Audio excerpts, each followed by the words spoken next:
A big change today to the Canada Emergency Business Account Program. Businesses who received the loan originally had to settle up by December 31st of this year. Now that deadline has been extended to December 31st of 2023. It's a welcome development for many affected businesses, but is it enough? Mary Ng is the Minister of Small Business and International Trade. She's in Markham, Ontario. Minister Ng, welcome back to the show. Hi, David. Very good to be here always. I want to start with your decision to extend the repayment period for the emergency business account loans that people got. The Federation of Independent Business supports this, but I'd like to see you go a little bit further, increase the eligibility, maybe increase the forgivable portion of that loan. Are you open to making further changes to this program?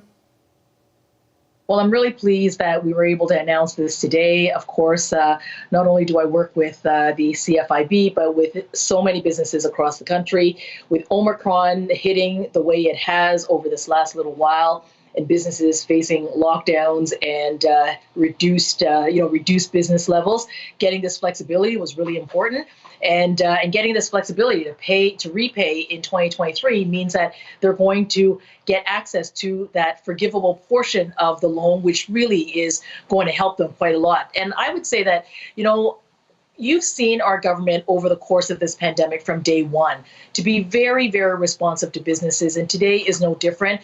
This is really about continuing to do what we need to do to bridge businesses through this pandemic, work with them, have their backs so that we can get through this and they can get on that road to economic recovery. And today is another example of what we have been doing. But I wonder, Minister, if the approach that we're in the middle of, because there was a shift right before Christmas, right, of looking like we were coming out of it, where vaccination rates were, let's move from the big national programs to the more targeted programs.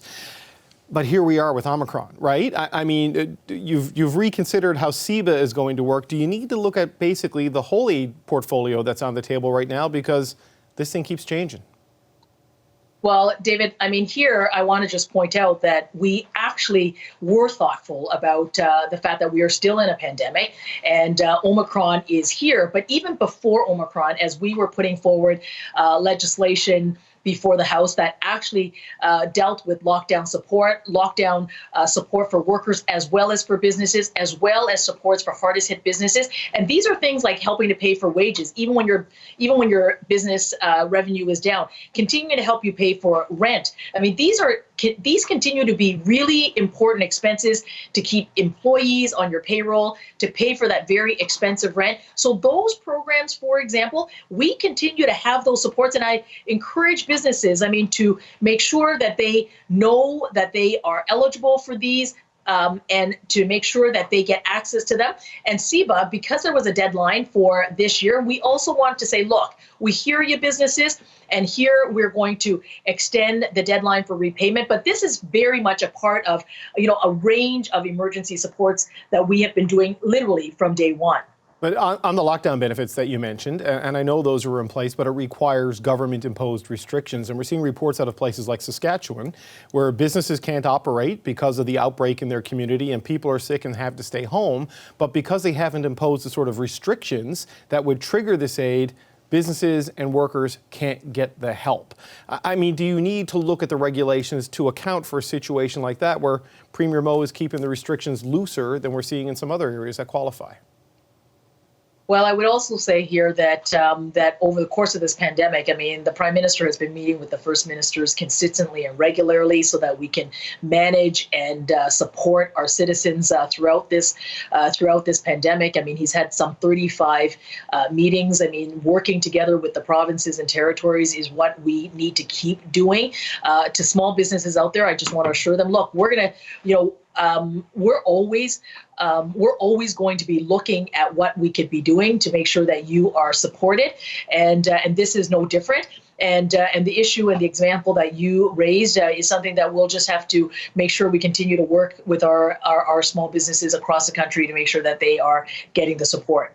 But I guess I'm wondering, has there been any reconsideration?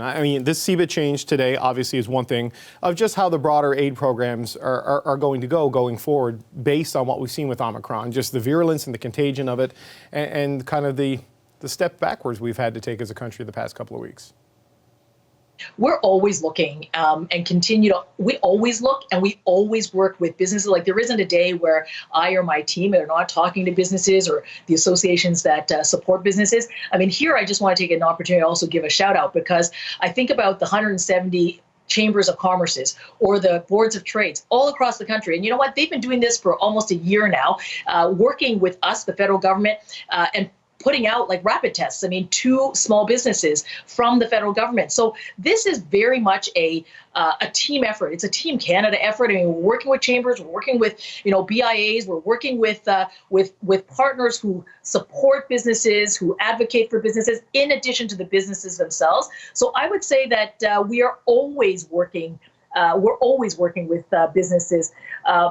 Precisely because we want to make sure that we continue to help bridge them through this very, very difficult time. And I need to say, look, a huge shout out and a thank you. I think about the women-owned businesses or the Black entrepreneurs and the underrepresented businesses, particularly difficult. They've been so resilient. And we've been talking to everybody to make sure that these programs are going to help them. I also want to say here, the Regional Relief Fund program that also has a CEBA component to it, that is also extended until the end of 2023. So I want to say that because a lot of businesses, many businesses, almost 900,000, got the CEBA loan. And then there were a lot of other businesses, for threshold reasons and so forth, got the same program, but under the regional relief program. That is also, we've done it in both cases to recognize the smallest of businesses as well. I want to just ask you about one more topic, and it's a trade issue. It's also a food issue. It's the Canada-U.S. potato dispute. And I know Minister Bibeau may be more directly responsible for this, but there was a call held today between officials from Canadian Food Inspection Agency and their American counterpart. Any progress on getting potatoes back into the U.S. market and into Puerto Rico in particular? Well, when I was in the United States just at the end of 2021, in fact, I did meet the representative from Puerto Rico. They are a very large customer for PEI potatoes, making sure that we are, and I, as the as Canada's trade minister, advocating, advocating for a really important Canadian export in PEI potatoes. I'm looking forward to getting an update out of that meeting, which I haven't yet, but know that, and I've said this to, Premier King, I've said this to the potato exporters. Look, our government's going to be here working for you and advocating for you. Minister Bibeau and I work closely on this. Know that it is important, and we are going to, work as we always do to help try to find solutions for them and with them. Okay, Minister Ng, thank you so much for your time. Good. Thanks so much, David.